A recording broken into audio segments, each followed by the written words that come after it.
So everyone, my name is Shashank and welcome to another video.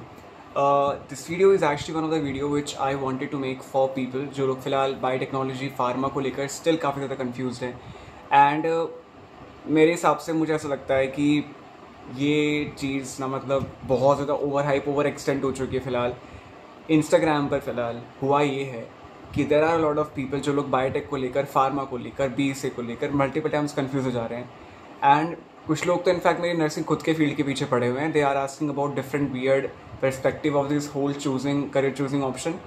तो मैं video start करता हूँ। फिलहाल one of the ideas I want to conclude over here is that कोई भी field फिलहाल India में ऐसा नहीं है जिसमें कि तुम जाओगे और तुम्हें जॉब मिल जाएगी। ये बात एकदम क्लियर कट है, ऐसा कोई फील्ड नहीं है फिलहाल। I want to say that MBBS के अंदर भी फिलहाल ये चीज़ नहीं चल रही है कि तुमने MBBS किया है और तुम्हें नौकरी मिल जाएगी। उसके लिए तुम्हें स्ट्रगल करना पड़ेगा एंड ये बात मैं तब बोल जब तुमने ऑलरेडी गवर्नमेंट मेडिकल कॉलेज निकाल रखा है। अगर तुम किसी गवर्नमेंट के अंदर भी काम करोगे तो उसमें भी सिर्फ एक दो साल तुम मुश्किल से काम कर पाओगे। उसके बाद you have to pursue MD, फिर you have to do give up your JRship। So that's I am talking about the top medical career option in India. After that it comes about BDS, BMS and all the kind of medicine जो वहाँ पर है फ़िलहाल। तो वहाँ पर भी ऐसा है कि लोग अपने क्लिनिक सेट कर रहे हैं, चीज़ें लग बेस्ड हैं एंड मुझे पता है कि तुम लोगों में से काफ़ी लोग फिलहाल 12th से ग्रेजुएट हुए हो। कोई बच्चा टॉपर है, वो पहली बार करियर्स को एक्चुअली एक्सप्लोर कर रहा है। तो कन्फ्यूज होना कोई बहुत बड़ी बात नहीं है सबके बीच में, ये बहुत नॉर्मल है। लेकिन मेरा कहने का पॉइंट ऑफ व्यू मतलब ये है कि हर एक करियर फिलहाल सैचुरेटेड है इंडिया के अंदर और शायद बाहर भी हल्का हल्का सैचुरेशन है। मेन चीज़ में क्या मैटर करती है, क्यों इतनी जनता परेशान है, इज़ दैट कि तुम्हारा इंटरेस्ट क्या है, तुम्हारे करियर प्लान्स क्या है खुद से लेके। अगर तुम्हें ऐसा लगता है कि तुम फार्मा में जाकर या बायोटेक में जाकर आगे अपना बिजनेस स्टार्ट करना चाहते हो, तो मैंने जो बायोटेक वाली वीडियो बनाई थी ऑलरेडी, उसके अंदर मैंने मेरे अपने दोस्त से पूछी थी ये बात कि बिज़नेस कैसे स्टार्ट कर सकते हैं। फार्मा के अंदर तुम्हें ऑलरेडी पता है कि बिज़नेस कैसे स्टार्ट होना है। अदर देन दैट अगर तुम्हें जॉब करना है तो अपने अंदर एक स्ट्रगल होता है। मैं ये बोल रहा हूँ कि जो लोग IITs के अंदर उन्हें फिलहाल पैकेजेस नहीं मिल रहे हैं, तो how can I guarantee you कि किसी फील्ड के अंदर जॉब मिल पा रही है। मैंने फार्मा के बारे में जितनी भी चीज़ें उल्टी सीधी सुनी थी मैंने वो तुम्हें बता दी थी सीधी की सीधी कि भैया ऐसा है। इनफैक्ट फार्मा D कुछ ऐसे कुछ करके कोर्स होता है जिसमें कि तुम enrol after 12th standard 6 years का कोर्स होता है ये। इसमें B फार्मा M फार्मा कुछ तो कंट्रीब्यूट करके तुम्हें पूरा डॉक्टर बना के निकालते हैं इस कोर्स के अंदर से। एक बंदा मुझे मिला था डिस्कॉर्ड पे and he was really one of the genuine guy I met. उसने मुझे बताया था कि फार्मा D के अंदर ये सीन है कि उसने आज अपना करियर ऑप्शन ही चेंज कर दिया है फार्मा को छोड़ के। वो भी 6 साल फार्मा को देने के बाद he started is own thing, मतलब अपना स्कूल स्टार्ट किया उस बंदे ने। तो ही वॉज लाइक कि यू नो वॉट, स्टार्टिंग में क्या होता है शशांक, बहुत ज़्यादा स्ट्रगल होता है एंड वो स्ट्रगल इतना होता है कि 30-40 हज़ार रुपये में तुम्हारा क्या ही हो रहा है। तो 30-40 हज़ार रुपये उसे मिल रहे हैं जो 6 साल पढ़ के आ रहा है। तो मैं B फार्मा की बात तुम्हें क्या गारंटी दे दूंगा, या मैं बायोटेक की बात तुम्हें क्या गारंटी दे दूंगा कि तुम्हारी एक अच्छी से जॉब लग जाएगी। जो आदमी पूरा टाइम पढ़ के आ रहा है यार, उसे कुछ नहीं हाथ लग रहा है, तो how can you see that. And मैं ऐसे नहीं बोल रहा हूँ कि किसी को जॉब नहीं मिलने वाली है। हर साल बहुत लोगों को फार्मा में जॉब्स मिलती भी हैं, ठीक है। हर साल ऐसा तो है नहीं कि बड़ी बड़ी कंपनीज ऐसे चल रही हैं, जॉब्स आती हैं लेकिन बहुत लिमिटेड होती हैं, उसके लिए तुम्हें बहुत मेहनत करनी पड़ती है। लेकिन ये माइंडसेट रखना कि मैं इस कोर्स को करूँगा या मेरी जॉब लग जाएगी, ये मुझे क्लियर कट समझ में नहीं आता है और मैं इस चीज़ के बिल्कुल सख्त खिलाफ हूँ। मैं खुद एक ऐसा कोर्स कर रहा हूँ जहाँ पर जॉब अवेलेबिलिटी थोड़ी बहुत ज़्यादा होती है कंपैरेटिवली, लेकिन मैं खुद इस फील्ड से काफ़ी लोगों से ऐसा सुन पाता हूँ काफ़ी बारी कि यहाँ पर भी जॉब की थोड़ी सैचुरेशन आ चुकी है, ठीक है। अब मैं इस फील्ड की बात कर रहा हूँ जहाँ पर तुम लोगों में से काफ़ी लोग बोलते हैं कि रिस्पेक्ट भी नहीं है, राइट। मैं उस जॉब प्रोफाइल की बात कर रहा हूँ। जबकि एक और बात है, इट्स वेरी फनी, मुझे कोई क्लैरिटी नहीं देनी है। हुआ है कि मेरे कमेंट सेक्शन में आके कुछ लोगों ने ये बात कही थी कि एज ए नर्सिंग ऑफिसर और समथिंग तुम्हें ये चीज़ें क्लीन करनी पड़ती, तुम्हें बेडशीट्स चेंज करनी पड़ती, ये वो फलाना ढिंकाना, पता नहीं क्या क्या बोल दिया था। एंड फॉर सम टाइम, मुझे पता था ये काम नहीं करते हैं, लेकिन फॉर सम टाइम सेकेंड में दिमाग में आई थी बात कि ये लिख क्या रहे हैं, मेरे से वाकई काम कराया जाएगा। Out of curiosity, thank God मेरे पास ऐसे लोग थे। मैंने अपने 2nd-3rd ईयर के जो इंटर्न फ्रेंड्स हैं उन लोगों से पूछा, उन लोगों से बात, उन लोगों ने बताया कि हाउस कीपर्स होते हैं। शशांक क्या बकवास कर रहे हो तुम, ये सारे काम हाउस कीपर्स के होते हैं, क्लीनिंग वगैरह, ड्रेसिंग वगैरह। एंड ऑब्वियसली किसी न किसी को काम करने होते तो वो लोग ही करते हैं, हमारा काम सिर्फ और सिर्फ टेक्निकल चीज़ें करने का होता है। और मुझे बात काफ़ी हद तक पता भी थी कि मैंने फिर भी एक चीज़ कन्फर्म कर दी है और ये अपने लिए की है, मैंने किसी को बताने के लिए नहीं की है। और या फिर जो लोग अभी नर्सिंग परस्यू करना चाहते हैं उन लोगों के लिए मैंने बात कही है कि भैया इतना कुछ है नहीं। हाँ, कभी कभी हैक्टिक चीज़ें हो सकती हैं, तो डॉक्टर को भी करनी पड़ती हैं। देखो, ये तो कोई ऐसा कुछ रेस्ट्रिक्टेड काम नहीं है।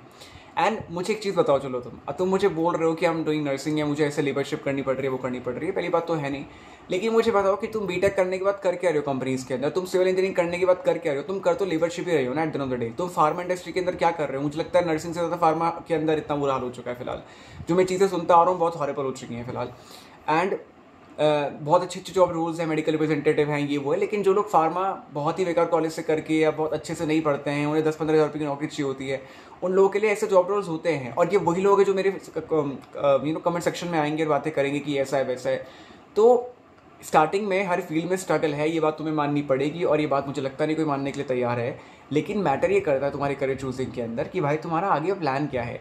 अब ये अपने आप में एक बहुत बड़ा गैम्बल होता है।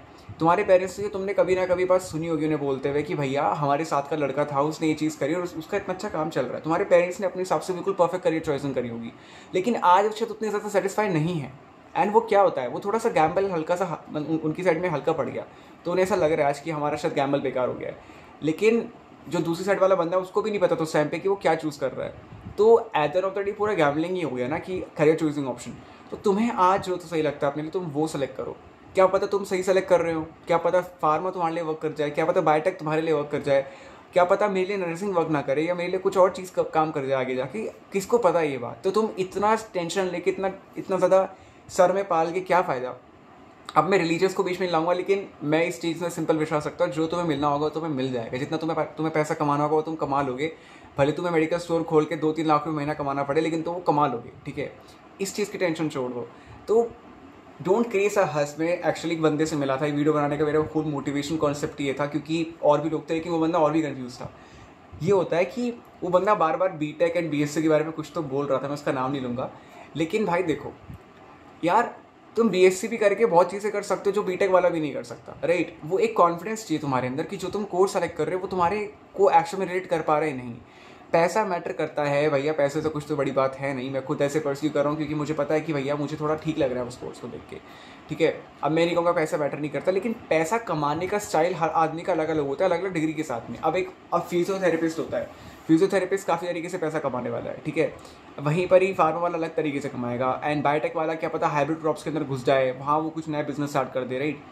तो मेरा सिंपल कहने का मतलब ये, इतना ज़्यादा ओवर हाइप होकर, इतना ज़्यादा ओवर एग्जैजरेट करके, मुझे पता है टाइम बहुत टफ होता है हर आदमी के लिए अपना करियर चूज़ करना, क्योंकि मैं जो आज यहाँ बैठ के एडवाइस दे रहा हूँ, मैं खुद लोगों से बात किया था। एंड मेरे लिए तो खैर इतना आता था कि आई यूज़ टू टॉक टू जो लोग उस करियर के अंदर का काम कर रहे हैं, एंड मुझे फिर लगता था कि मेरी इनकी क्वालिटी मैच हो रही नहीं हो रही है। देन मैंने अपने करियर चॉइस किया था।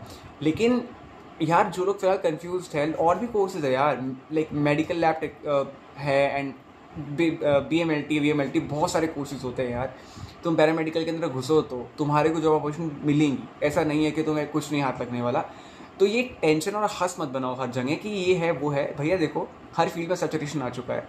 मुझे लगता है फार्मा के अंदर ज़्यादा था, मैंने उसके पूरा वीडियो बना दिया है। एंड मुझे तो बड़ी हंसी आती है, कभी कभी मेरे कमेंट सेक्शन में आके लोग ये बात बोलते रहते हैं कि भाई और वीडियो बनाओ फार्मा। अरे भाई और वीडियो क्या बनाऊँ मैं भाई फार्मा के ऊपर? मैंने लिटरली 2-3 वीडियोस ऐसे डाल रखी है फार्मा के लिए ऑलरेडी। मैं यहाँ कुछ तो डाल दूंगा भाई, देख लेना एक बारी, जो तुम पहली बारी वीडियो देखते हो और उसके बाद कोई देखते भी नहीं मेरी वीडियोस, या लाइक भी नहीं करते हो, सब्सक्राइब भी नहीं करते हो, जो भी है। लेकिन भाई बात यही है, टेंशन मत लो बिल्कुल भी किसी भी चीज़ की। जो तुम्हें बिल्कुल बेस्ट लगता है अपने लिए वो तुम करो फिलहाल। एंड अपने पेरेंट्स को सामने बिठाओ, उनसे पूछो कि क्या आपको लगता है सही है, या वो किसी और चीज़ से वो आपकी हेल्प कर सकते हैं। आप उनके सामने पूछो। उनके इंटेंशंस कभी गलत नहीं होता, डिसीजन भले ही गलत हो जाए, लेकिन इंटेंशंस यहाँ पर बहुत मैटर करते हैं फिलहाल आपके लिए। एंड किसी का टीचिंग लाइन में जाने का फील है, तो एक बच्चे ने मुझे बताया था कि आप BSc MSc करके भी चीज़ें कर सकते हो। तो वही है, अपना सही इंटरेस्ट फिलहाल निकाल के, जो आपको लगता है, तुक्का भी अगर आपको लगता है कि चलो ये नहीं तो ये कर लेते हैं, आगे देखा जाएगा। जो आदमी आगे देखा जाए में रहता है ना, मतलब मैं ये नहीं कह रहा बिल्कुल केयर फ्री हो जाओ, मेहनत मत करो, आगे देखा जाएगा, प्लस मेहनत करते रहो, लगातार मेहनत करो। मुझे लगता है कुछ ना कुछ निकल जाएगा, इतना तो खराब तुम नहीं हो। क्योंकि जिस फील्ड के अंदर अब तुम जाने वाले हो, उस फील्ड के अंदर काफ़ी सारे लोग बिल्कुल हार्डवर्क ही नहीं कर रहे हैं, सोचिए कि वहाँ जॉब अपॉर्चुनिटी नहीं है। तो जो बची कुछ अपॉर्चुनिटी है वो तुम्हारे लिए बची रहेंगी, राइट। हार्डवर्क करो, मेहनत करो, टेंशन मत लो भाई बिल्कुल भी किसी चीज़ की। और करियर ही तो चॉइसिंग है यार। अगर मान लो तुमसे कल को 2-3 साल वेस्ट भी हो गए तो तुम कुछ और कर लोगे। अपने ऊपर इतना तो एटलीस्ट वर्स्ट केस में ट्रस्ट रखो, ज़्यादा ज़्यादा क्या होगा, यही तो होगा, राइट। तो वो ट्रस्ट रखो। MBBS नहीं मिला, MBBS मिलने के बाद मेरे पास कितने सारे एग्जाम्पल ऐसे पड़े हुए हैं मेरे खुद की चेकलिस्ट में, मैं ये फ्लॉन्ट नहीं कर रहा हूँ फिलहाल, मैं हाईएस्ट कनेक्शन वाला बंदा हूँ फिलहाल एमबीबीएस के अंदर, कि मेरे in fact there was a time जब मैं अपनी मेडो तो प्रिपरेशन में था और मेरे हर इंच में एक दो दोस्त थे, है ना, एंड ग्रेजुएट हो चुके हैं वो लोग फिलहाल अभी फिलहाल, एंड उनकी एंटी डिप्रेशन चल रही है यार। तो मैं क्या कहूँ कि एमबीबीएस कितना अच्छा कोर्स है, क्या क्या ही गारंटी दे दूँ यार मैं तुम लोगों की कि यार तुम वो चीज़ मिल जाएगी। मुझे बड़ा बेकार लगता है खुद को देखकर। तो मेरा यह था कि मुझे 2 ड्रॉप तो लेनी ही थे फिलहाल एमबीबीएस के लिए, क्योंकि मेरा खुद का था कि शायद मेरा हो जाए तो मैं कर लूँगा उस कोर्स को। अब मुझे लगता है कि सही है नहीं हुआ, शायद मैं उतने स्ट्रेस उतने डिप्रेशन के लायक नहीं हूँ फिलहाल। अब वो लोग जो एंटी डिप्रेशन खा रहे हैं उनकी क्या लाइफ बची यार, मतलब आई थिंक एनी डे थोड़ा कम कमा लो, लेकिन यू नो मुझे बहुत बेकार लगता है आजकल ये देख के कि how this generation has made success a definition just by earning as high as you can, no matter compromising your mental health, physical health and this and that shit. No bro, I think at the end of the day earn decent, earn enough कि तुम अपने parents को अच्छी तरीके से चीज़ें कर पाओ, अपनी फैमिली को दे पाओ, लेकिन इतना मत भागो किसी चीज़ के पीछे कि तुम्हारा खुद का मेंटल हेल्थ इतना भी ना बचे कि तुम मतलब डिप्रेशन में पहुंच जाओ। वो वर्स्ट के सिनेरियो होगा किसी के लिए।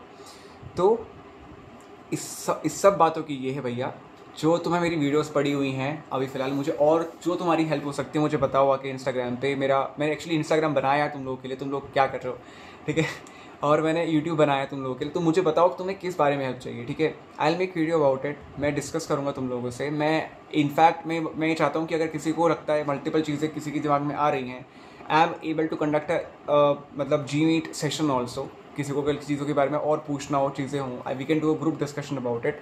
आई have no worries about it. लेकिन भैया टेंशन मत लो, कंफ्यूज मत हो, and everything is gonna be fine, सब चीज़ें ठीक होंगी।